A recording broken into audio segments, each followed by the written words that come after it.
100 girl students from Abertona University in the Italian Alps are taking part in the annual skiing competitions. And a happy group of smiling chatterboxes goes up the mountainside to the skiing grounds. I used to go to the new cinema in Aberdeen, and there used to be these newsreels with people skiing. And I just thought this was absolutely wonderful. I remember my father saying, "You only went to Switzerland to ski." I knew there was something about it. I just loved to be able to do that, and I never dreamed I would do it in Scotland. The sport of folk who work in offices, people who tap typewriters, people who drive machines. That was what was so wonderful about the Skiing and Outdoor Club, that it did open these doors. Why shouldn't we enjoy them too?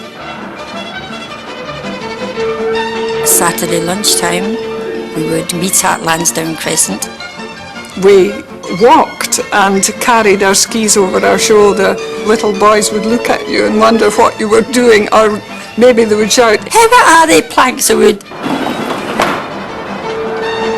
Clubs were immensely important because they ran buses. Every turned up and what they could find. We didn't win any awards for being smart looking. I borrowed a pair of ski boots, Motorcycle goggles, second-hand skis, gardening gloves. my father's long johns. I remember one particular girl, she had a red warden suit. The skis were wooden, usually hickory. Very, very heavy. We sandpapered them down and then we put lacquer on so that they would slide more easily. Boots and bindings were very primitive. Much less supportive than what the boots are like now.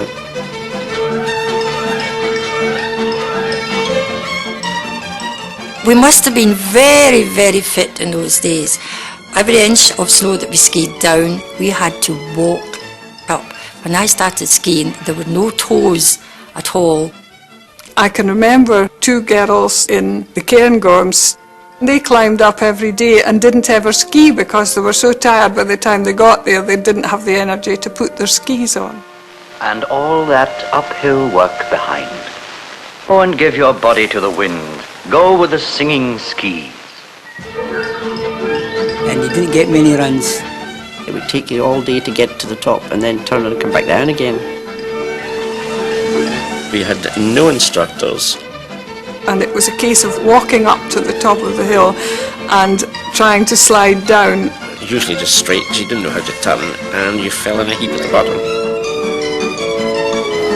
Before the chairlifts, we had rope tows. I built a rope tow back in the late 50s, which was a 350cc Norton engine on a steel frame and 900 feet of rope. So you grabbed this rope and it pulled you up the hill and you pulled your arms out of their sockets at the same time. The rope was just about half in two when you took off. And then you had to remember to get off before you got whipped round the wheel at the top. All very primitive, but it worked. The mountains were very quiet. You did get to know most of the people on the hill. You always said hello and spoke because there were so few of you. If we skied on the Saturday and we knew we were coming up on the Sunday, you wouldn't even take your skis down off the slopes. You'd stick them into the snow at the side of the road, and away down you'd go, and you'd come back and they're there on the Sunday morning. When we first started, there were no refreshments whatsoever. There was nothing built on the hills. There was no cafes or anything at the top. There were no toilets and people were just discreet. If they required to have a toilet stop, then you just had a toilet stop behind a big boulder or whatever. 5:30, we'd come off the slopes. Then we'd all load into the bus, and on the way back, a sing-song would start up, and we'd sing our hearts out. All the hiking songs, the weekend songs as we used to call them, and it could last from then till we got to Glasgow.